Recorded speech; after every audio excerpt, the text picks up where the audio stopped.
them so that they will take over the market.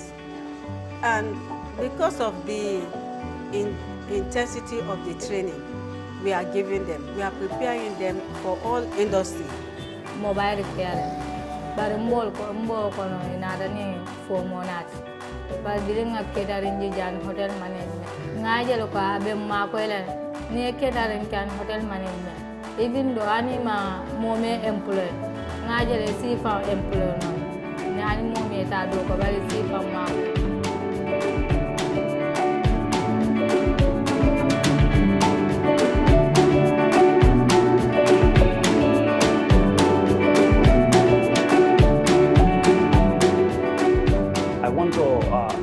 Show my talent, what I can do, what I can achieve, and make my Basse people proud, make my people proud.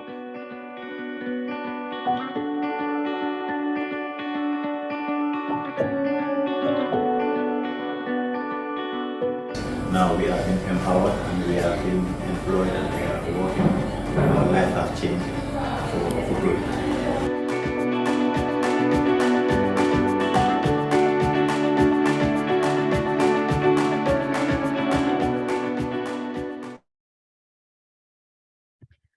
A very warm welcome to you all to this SOS Children's Villages webinar, Transforming Futures in the Gambia.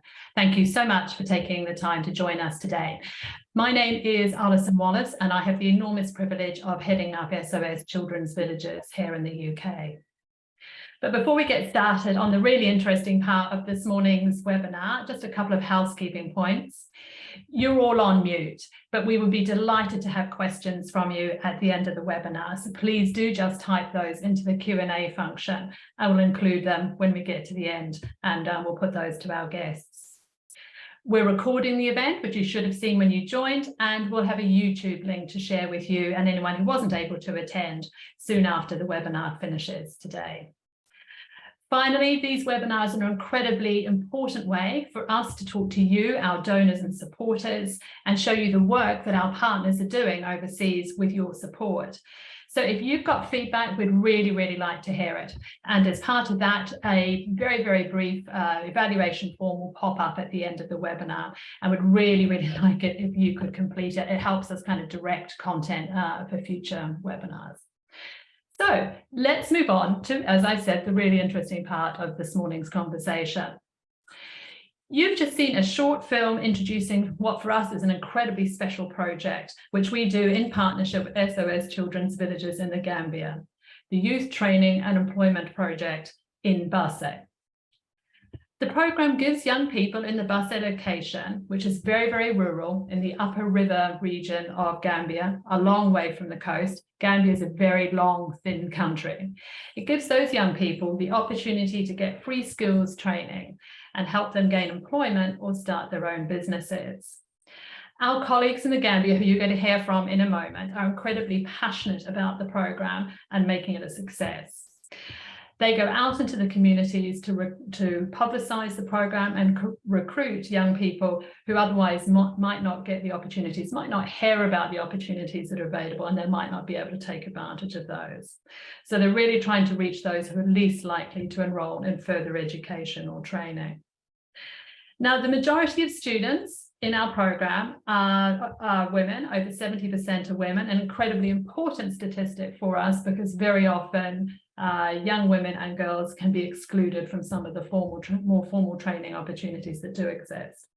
We also encourage people with disabilities to join the program, and we've even been able to provide adapted equipment and better access for those who are working with a disability. For most of the young people who enroll in this program, this is one of their only opportunities to learn vocational skills, gain work experience, and step into employment. And you'll hear today that it really does change their futures. But you know, we could not support our colleagues in Gambia without the committed support of our donors here in the UK. 60% of this program is generously funded by the PD Foundation, and the remaining 40% by other donors from here in the UK, such as Lines and Current, a contemporary design jewellery brand. And we're enormously grateful for their ongoing support.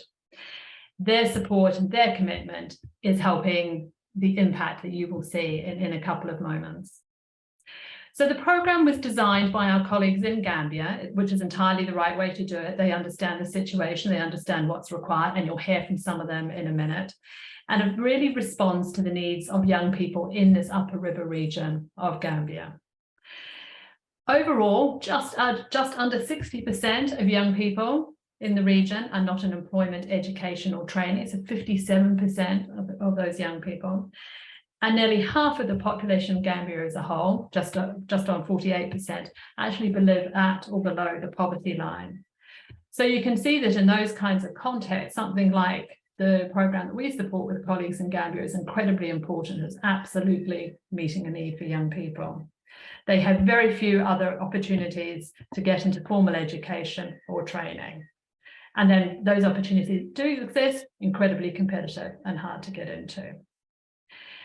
For us at SOS Children's Villages, it's really important that young people are empowered to earn a sustainable income so that they can support themselves and their own families in the future, a huge part of sustainable family and communities. This is why economic empowerment, as we call it, is such an important part of what SOS Children's Villages delivers. And the positive impact this program has on these young people will then go on to benefit their own children and their own families and their wider communities, of course, as well. But the best way to hear about the program is not by listening to me, it's from hearing from the students and some of the course workers themselves. And I'm delighted to say that we were able to get two graduates, David and Sarah, to join us for later today, but also for an interview which I had with them a few days ago, along with one of their tutors, Wobu Turi, who's the literacy and craft work instructor. And we were able to persuade them to step away from their day jobs, as it were, and in David and Sarah's place from their daily lives, and have a conversation with us about the difference that this program has really made to them. Now, as I just said, I spoke to them a few days ago. This was an attempt by us to avoid any technical glitches and to make sure that we ran as smoothly as possible. We gave them the opportunity to kind of get their voices heard as well. And we've added captions across the bottom of this film as well, just to make sure it's as accessible as possible to everyone. So as we're watching, please do drop any questions you have in the Q&A function, and we'll come back to those at the end of the film when David, Sarah, Swaibu, and indeed we'll have a fourth person from the program, Inde, joining us so you can ask further questions, anything that you think that I missed in the video that we're about to play. And with that, we will play the video. Swaibu, thank you so much for joining us today. It's hugely important to our supporters that they have an opportunity to hear from the people in the Youth Training and Employability Programme and what it is you do on a daily basis and what a difference their support is making to that work. So I wondered if I could start by asking you a really kind of open question. What is the Youth Training and Employability Programme all about? What are you guys doing there? Thank you very much for that wonderful question. YTEP is an acronym, stands for Youth Training and Employability Project. This project comes to the rural areas to help young people to train them in different skills that will help them in the future. So before the project comes to URR, they have conducted a research. They have realized that this side of the country, many school students are going, but they are dropouts.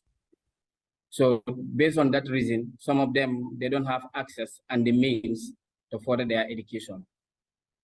So this is why the project choose this region, that is Upper River region, and they bring the project to help these young people who are vulnerable at the same time, to train them so that they cannot be a liability to depend on their parents. So they can have an employable skill which will help them in the future. They can build on that and then become an independent adult. So that's all about Youth Training and Employability Project.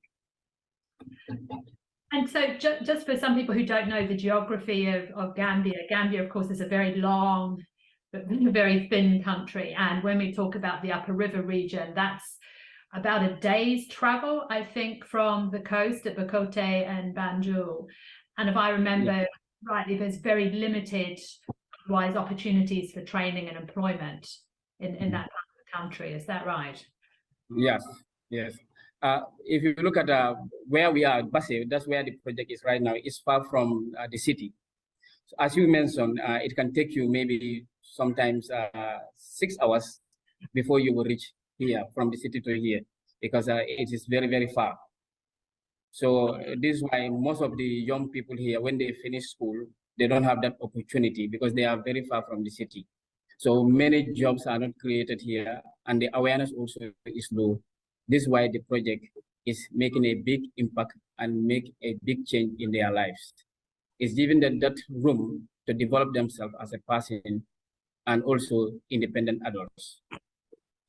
And I know that's such a key part of what SOS Children's Villages does, not just in the Gambia, but all around the world, is making sure that young people have that capacity and that empowerment to go on and find work, look after their own families, you know, fulfill their own hopes and dreams as well. So talking about hopes and dreams, what made you come to work for the program? I have been teaching for almost 5 or 7 years, and I like to develop individuals who need the knowledge most. And I am really happy to serve these young people because I can see it in their faces that they really want to grow, and they need people who can handle them with care and love. And I feel I have that for them. And this job also, I have passion in it. It's not only about the financial side, but I always feel happy to see that somebody that is vulnerable and you give the person a chance to become an independent and responsible adult.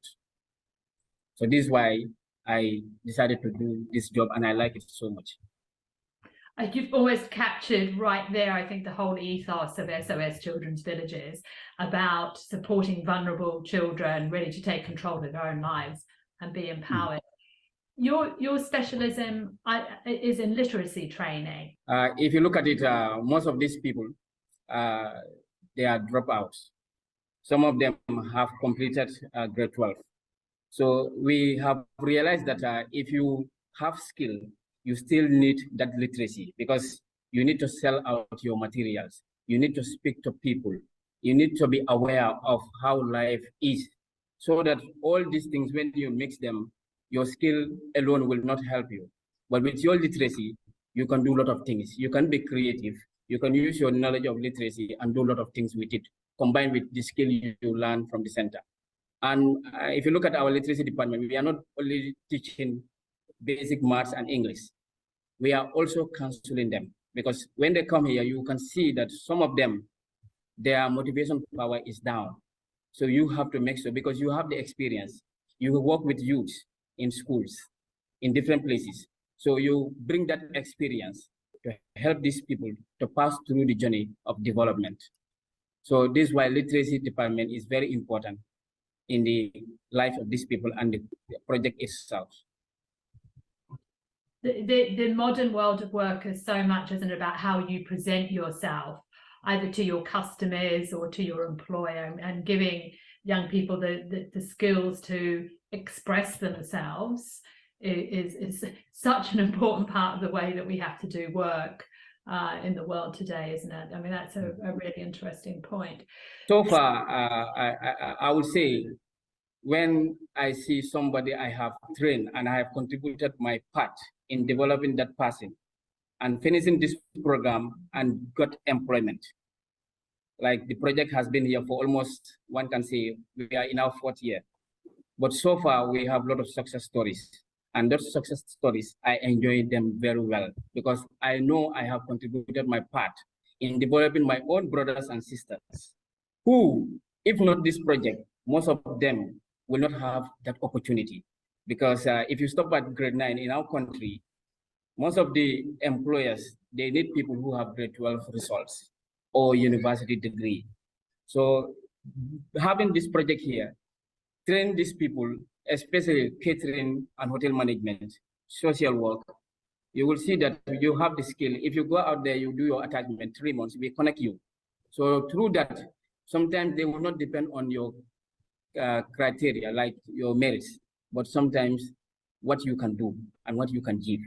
And this skill center is training them on both sides. So I enjoyed that part very well. When I see most of them got the employment and they call me back, narrate their story, narrate their journey, and thank me and thank the project and the donors, I feel, wow, this is amazing. So that's the most interesting part that I enjoy. Training them after they go on attachment and they got employment. When I hear that story, I feel like you have raised me and you put me into paradise. Oh, that's fantastic. That just sounds absolutely wonderful. So you were talking to me earlier about the kinds of counselling that you often end up doing with students who are new to the program. And can you talk to me a little bit more about that? So before we will enroll them, we have to make sure we sit with them and we listen to them. We have this particular course here. Why not you try this one? This one matches with your capability. And we believe that this is where you will grow as a person. So we start with that one. But if you insist, because some of them, when they insist, we have to make sure we respect their choice. But respecting their choice, we also give them 1 month, because you will test the class. When you get into the class, you will now know, okay, this is what they are dealing with. So you will know that this class is beyond you. So you will come back to us. That's why within that 1 month, we have to make sure when they come back to us, then we listen to them again. And then if they prefer other classes, then we will change their names from that department to the department they prefer and where they feel they can grow. So that's how we do our counseling. And also, we also counsel when we see that you are not regular and punctual. And we have a place where we will call you. Before we will call your parents, we talk to you first. But if you still doing the practice, we will now invite your parents and talk to you in a formal way and in a polite way, which will put sense in your head.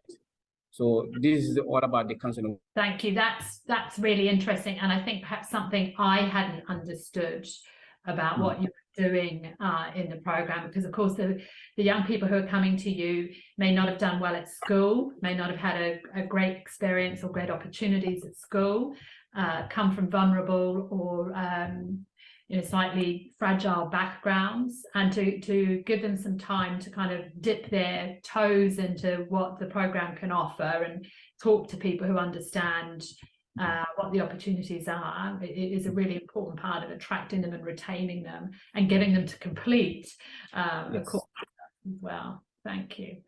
Now, I know, talking of completing the course, I know we have two of your graduates who have been good enough to join us as well. So David and Sarah. But before we speak with them, I wanted to ask, where is you guys are all sitting? With whereabouts are we hearing? Whereabouts are we recording this from? What's behind? Right now we are sitting in a computer room. Oh, okay. This is it's a window for ventilation, because the class is so big, and sometimes the class is full to capacity. So when such things happen, we open all the windows. So at the back here, this is window, and there also we have there are 2 windows. Here we have the board for the presenter, and we also have the projector, so that if you want to showcase videos to make your learning easy, then you have that floor there. So computer room right now is not occupied, because the people who are here, they are doing their PC and mobile phone repairs. Right now they are doing practical. So that's why this class is not occupied. And we feel like this class is really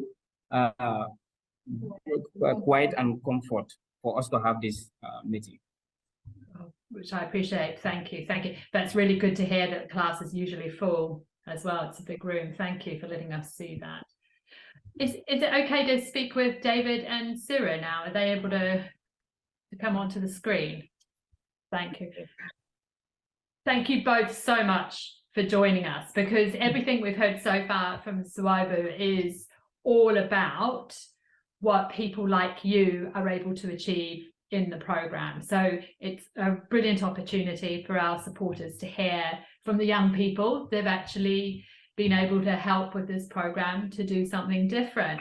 Sarah, can I start with you, if that's okay? Can I ask you what you were doing before you joined the program, how you found out about it, and what made you get involved with it? Okay, so before I was going to school, yeah, I was in senior secondary school last year. So then I saw people going to the school. That's the first batch. I saw them and I heard about there's a new school, the skill center, that's promoting helping young people that's to learn skills and do others. But then I was in the school, senior secondary school. But then when I got pregnant and I finished that, at that end I was we were doing almost that time and I was pregnant. But I said, let me continue my education since my stomach was not that big and out. So I continued my exam, finished my work, everything. Then when we closed school, and these people, their first batch finished, and it was about second batch. I said, why sitting here wasting time while there's other things? Since this is mothers and young children. Then I came and applied, and I was lucky to be elected. I was chosen. So I came, since I was doing tailoring then, before I joined the program. So there's also tailoring here. I said, improve more and get better knowledge about it. Let me continue my work. Then I continue doing tailoring. Since then, I continue. That's fantastic. Thank you. David, what about you? What were you doing before you joined the program, and what made you join up? Okay. I also, upon completing my senior secondary school, I tried applying to the college to advance my studies, because even in senior secondary school, I offered science. I was a science student, but I offered applied science, wherein I focused more on biology. So before, my intention was to become a nurse, then after a qualified doctor. So I tried enrolling in the Gambia College, that is down there in the city, for several times, but I was denied. I was denied admission, so I was not able to further my education upon graduating from senior secondary school. So from there, I also thought, before sitting without doing anything, let me just engage in myself in one or two things at least. That is not bad. So I learned a skill from one of the companies here that is responsible for water and electricity. It's called NAWEC. So I was given a chance there to work with them and learn a skill there, that is plumbing skill. So that is what I was doing there down there in the Combos, that is in the city, before coming back to Basse. Because Basse is my hometown. I was born and brought up here. So, but schooling made me to leave Basse to go down to the city. So I later came back to Basse and I was continuing my skill work. But alongside, I heard of YETEP from one of my colleagues. He is also an instructor here currently. He is called Mr. Jata. He was the one who approached me. I didn't even heard of anything like YETEP. So he was the one who knew about it and find me. He came up to my compound and told me about the project. He told me, guy, there is this new project that is about to begin, and I would really love you to be part of it, because it is, at least it is for youth, and it is there to empower youth. So he explained everything to me and told me it's called YETEP, Youth Training and Employability Project. I said, okay, fine. That's I'm okay with that. So I said, as far as it's also a form of adding up to my understanding and to my knowledge and my life even. So I said, let me just give it a try. So that is how I got enrolled, and everything went on fine. And that's, I think, another really important part of the work that is done in Basay is going and talking to potential students and really doing a lot of that outreach work and coming to you and saying, this is the kind of courses that are being offered. I think you'd really benefit. And that's a big part of what this project is also able to provide. So thank you for talking us through that. Sarah, what course did you enroll for?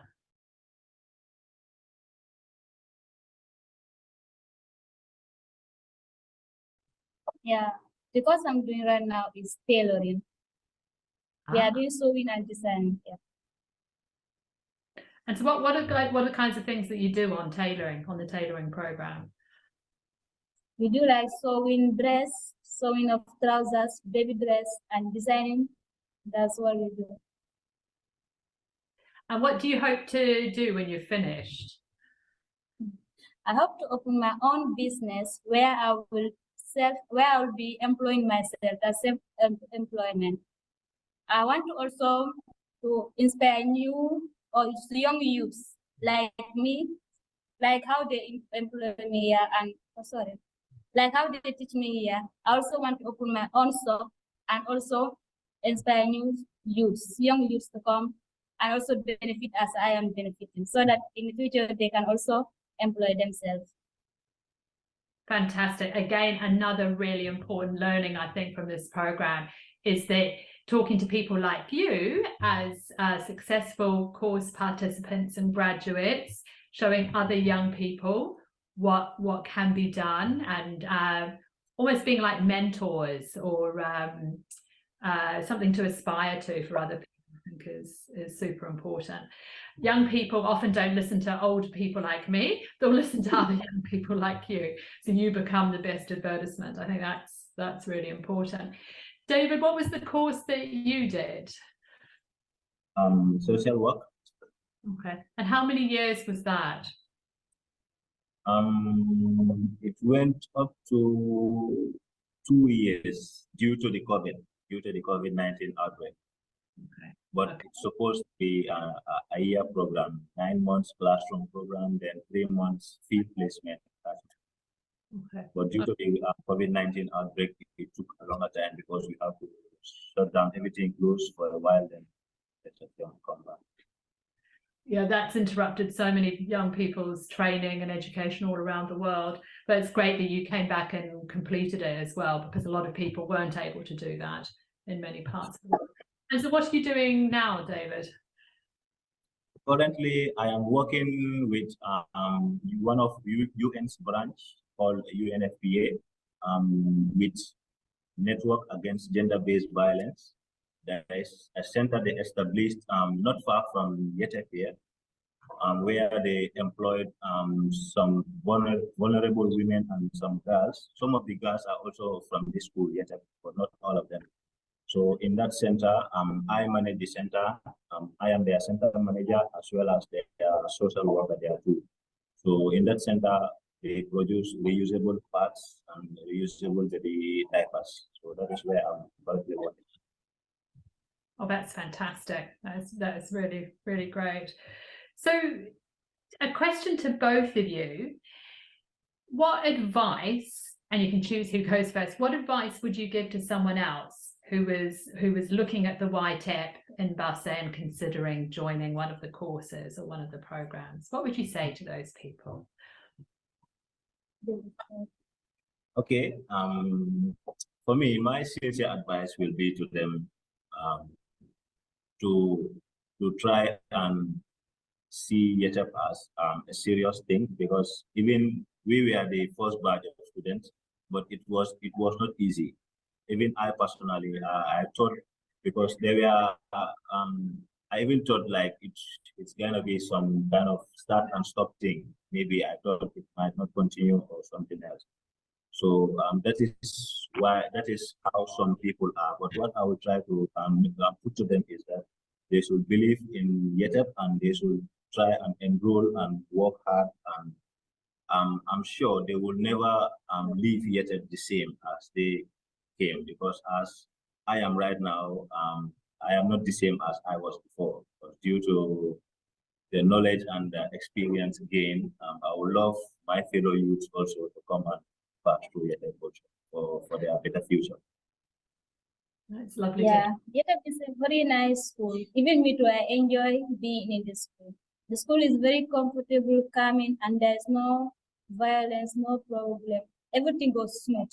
Teachers are very calmly and humble to children. They do not insult or use harsh words. Everything is fine. And in the school, also, the learning is very technical and it's very nice. You can understand well, because before I come to YETEP here, I was going to my training for 9 months, but I didn't even know how to cut or do some. But here, just with that 9 months, I can design my own clothes, do whatever I want to do. It's very easy and nice. I enjoy being in this school. Fantastic, thank you. So if I asked you both to look to your futures, you've both got off to such a great start. Where do you see yourself in 10 years' time, if you can see that far ahead? What do you think, Sid? Where are you in 10 years' time? In 10 years, I want to be a professional doctor, because right now I've resumed school and I'm doing science and I'm planning to be a doctor. So I want to be a professional doctor and a professional seamstress. I want to be in my own office of doctoring or even something, and open also my own shop of tailoring, where I'll employ youths for them to be there while I'll be on the hospital also. Okay, David. that was nice, Papa. Okay, for me, I would love to see myself here in my country. The Gambia is my country, though my parents are not from here, but I was born and brought up here. So being a social worker, it's not also an easy task, because you are there to help the society. You are there to resolve problems. You understand? We are there to help the society to provide positive change to the society. So I would love to see myself back here being a great source of inspiration to my fellow youths, be a helper to the society, to be a philanthropist. You understand? I would like to do more for my society. I would like to give back to my society. But before then, I would love to upgrade myself, develop myself very well. A big part of the work that SOS Children's Villages does all around the world is thinking about how young people can take the advantages of the programs that they've accessed and do something else in the world with that information and that capacity and feeling more empowered. How do you both think young people can contribute to a better future? David, is that something you've had a chance to think about? And then I could ask Sarah. Yeah. Okay. Young people have these great ideas, creativity, and great energy. Because by looking at their eagerness to make it in the future, understand, and also to take responsibilities, to take leadership roles. For example, let me take an example of myself and even Sarah. Right now, as I am heading a whole center, some of my youth or colleagues can be there and seeing how good I'm doing, and it can also motivate them and even inspire them also to do as I am doing, or even do more than what I am doing. So I see that as a point on how young people can change the world. So another point is to invest on youth, understand, to invest on youth, understand, to give youth that chance to make decisions, proper decisions that suits them, and that suits us, because I'm a youth. Let me not say them, let me say us, understand, and to also to promote the innovations of youth also. I think also that can be a way to change the world. Because even looking at Sarah's case, she knows along the line she got an issue and got a problem, but that didn't be an obstacle to her or to her success. She still push it harder so that she can gain something and brighten up her future. So if one sees her doing such, it can also be a source of inspiration also to the youth also out there. So that's just a little thing I have to say. Thank you.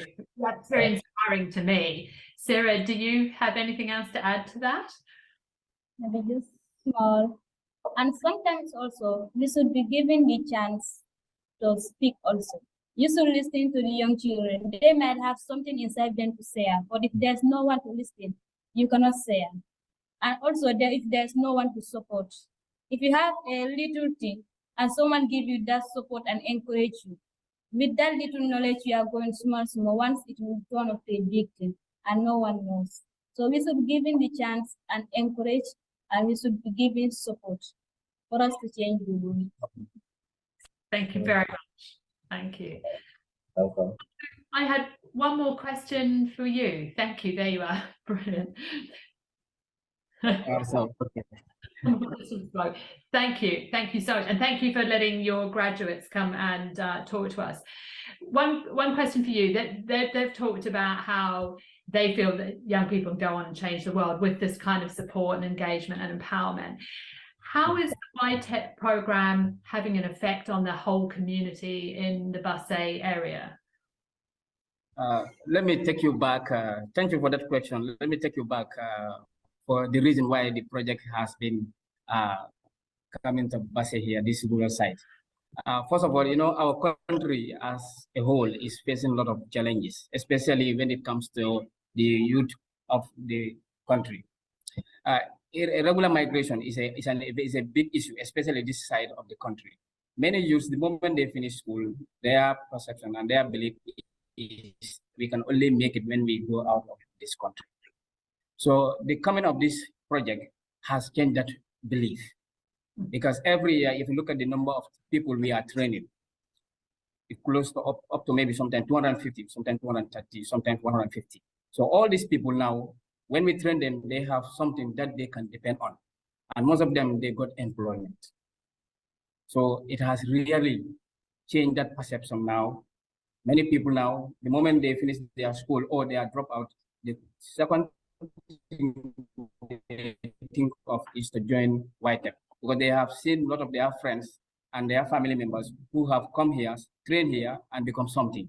So they now believe that YTEP is not only to come and play, they are here to serve and to change the young people of this country.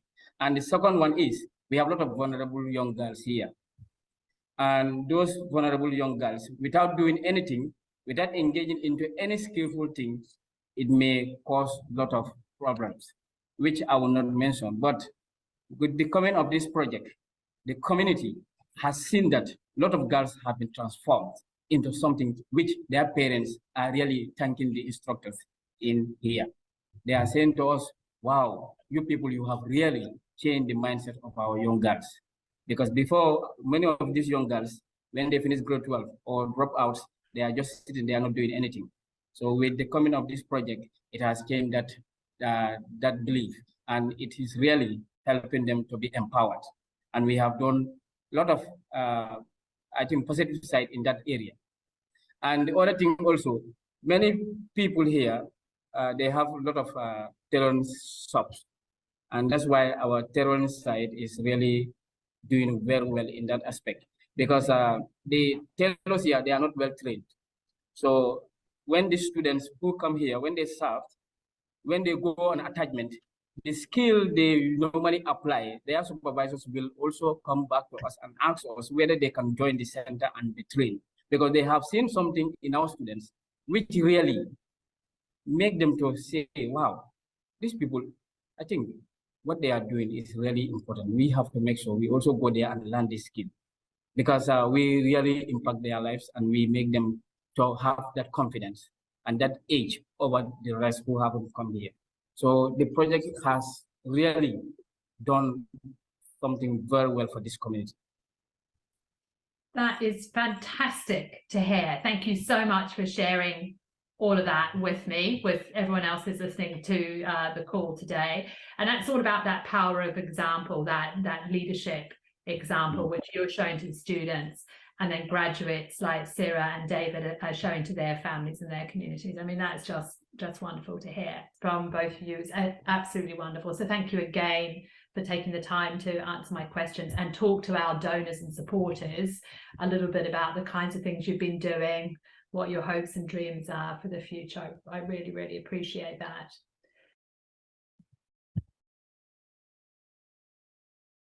Thank you again to David, Sarah and Swaibu for sharing those reflections with us. I'm still incredibly inspired by David and Sarah's experiences and the way they talk about having empowered themselves, given themselves choices, given themselves different thoughts about their futures, and been able to almost mentor or lead other young people in that same kind of vein.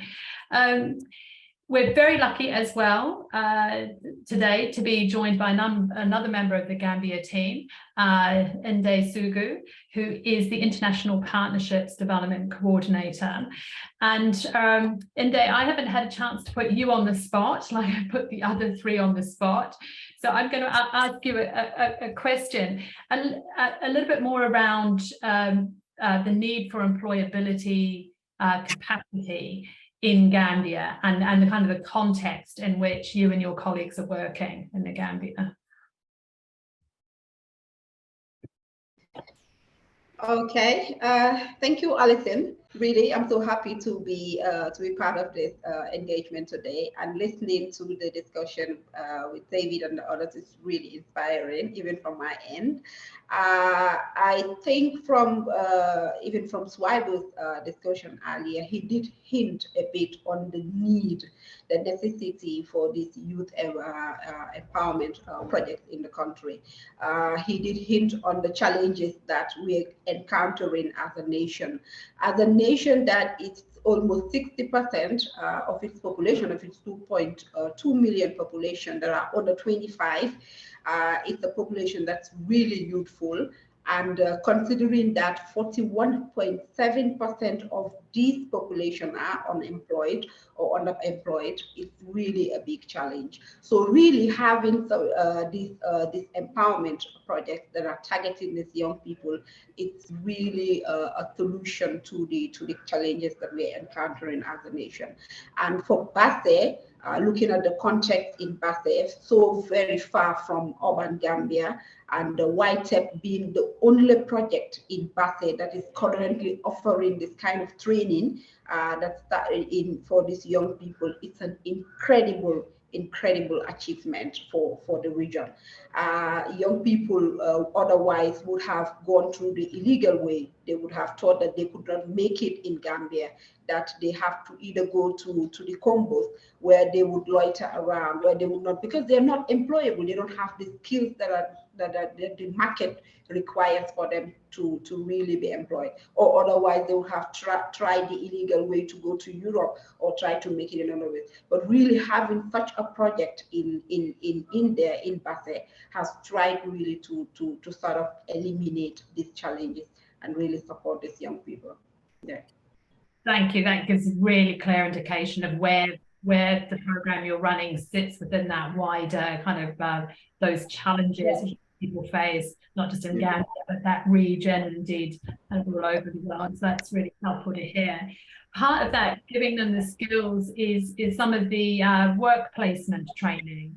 So Obu, you mentioned placements for some of the young people on the courses that are provided at the YTEP. Where do they go to do that, get that experience and undertake those placements? Thank you very much. Thank you very much, Alison. Most of our students, it's part of the requirement to go on attachment for 3 months. Normally, before we will send them on attachment, we normally send letters to these hotels and then organizations and institutions that are around in Basse and in Combos. So when we send them letters, we have to wait until they respond to us. Then if they send us back the response, if they need 3 people, 4 people, we will know. And every department, we will see. Many of these people are from Basse. So if they are going to Combo, we have to make sure they have a place where to stay. So we ask the students, where do you live in Basse or in Combo? If you say you are living in Serakunda and the place we will send you It's not far from Serekunda because we don't want it to be a burden on you. You are a student, you are learning, you don't have money, and maybe where you are going, they will not give you transport. And maybe also where you are going on attachment, they may not give you transport. So we have to factor all those things. So when the letters are back, we will now put their names there and the position we would like them to be trained on. So we will send that letter back to the institution or the hotel or maybe a tailoring shop. So there, then they will give us time. And later when they get back to us, when we finish our exam, the last day, we will send all of them because we don't want, when we finish exam, we have them here. And we don't also want them to be stay in their places because when you do that, they will be idling and they will do a lot of things. So the moment they finish their exam, they will go on an attachment. So during the attachment, most of the things that we want them to be trained on, we outline it in the letter. So their supervisors will already know that these people, like if you are a waiter, they will know how to train you and the things that we would like. So the duration of the attachment is 3 months. So during that 3 months, we every month at the last week, we normally go and visit them, how they are faring in the place of their attachment. Some of them, they have issues with their supervisors. Some of them, they have issues with accommodation, transport. So we have to make sure all those things are tackled before they will move to the second month. So every end of week, the last month, we normally go and visit them and see how they are faring. So if there are progress that are making, we make a report. And if there are challenges also, we make a report. And then later we will sit as a team and then we have a meeting and share ideas how to tackle these problems. So the last month of the attachment, we will send every department head to go and make a final round of. That is, you have to make a report how your people are progressing and whether the experience that we want to see in them, we have achieved that target. So if you come back, you send your report in, and we also sit as a team again, and then that's where we will know those who are employed, because when they will send us a letter to show to us that this particular person is doing well here and we want to retain the person. Then we will factor that one into our success story. And then when the person return back, we will interview the person and then we will write it as our success story. So that's how we do our attachment and also the experience that we want to see in them so that they can be employed. There's a lot more follow-up. I think I appreciate it to make sure that the placement's valuable for both sides, right? For the students and exactly. I forgot to remind attendees, of course, if they've got any questions, please do put those in the Q&A function. I leapt right in as the panel chair to start asking questions that I wanted answered. So please, again, put in any questions that you have that we can put to our Gambia colleagues and to the few students. I in fact have a question, a very personal question from me to David and Sarah. I don't know if they can kind of come onto the screen now, but I wanted to reflect that I had found their questions in the earlier interview, their answers, sorry, very inspiring. So I would like to know from David and Sarah what inspired them to get involved, or who do they find inspirational? What's your inspiration? Where does that come from? Sarah, do you want to go first? Morning. Actually, what inspired me more is sometimes when I look at some successful people in life, looking how their life went through. Everybody has problems or issues or other things. So looking into their lives, I see to it that my problems should not be an obstacle to my success. So it gives me more inspiration to do more in life. You understand? Yeah, what about you? Yeah. What inspired you? Okay, me, my source of inspiration is my uncle. because he always support me, and he's also a doctor. That's why I want to be a doctor. The way I see him in hospital, treating people, making people smile, and he is very kind. He always gives me support. No matter how angry I am, whenever he comes to me and he advises me, I always cool down. He's very kind and he's not damaging.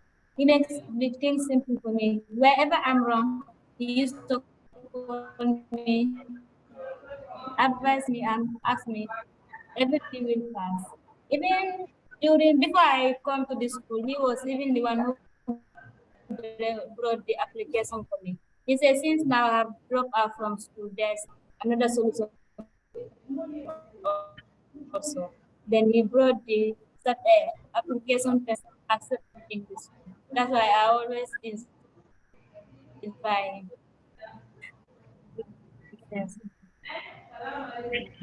Thank you for that. I realise we're running a little bit over the time that we had said this would last taking part, but we've got time for maybe another couple of questions. I've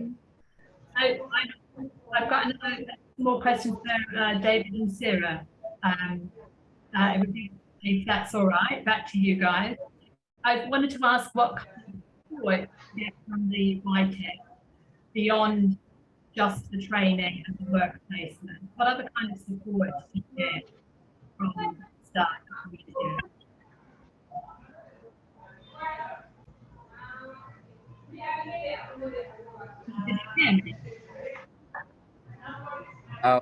Can you repeat that question?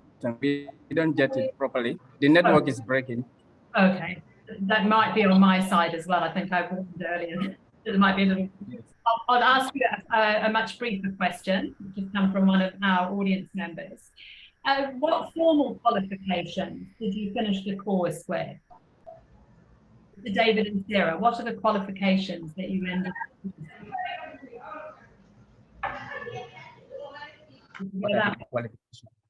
Yeah. Can you bring back the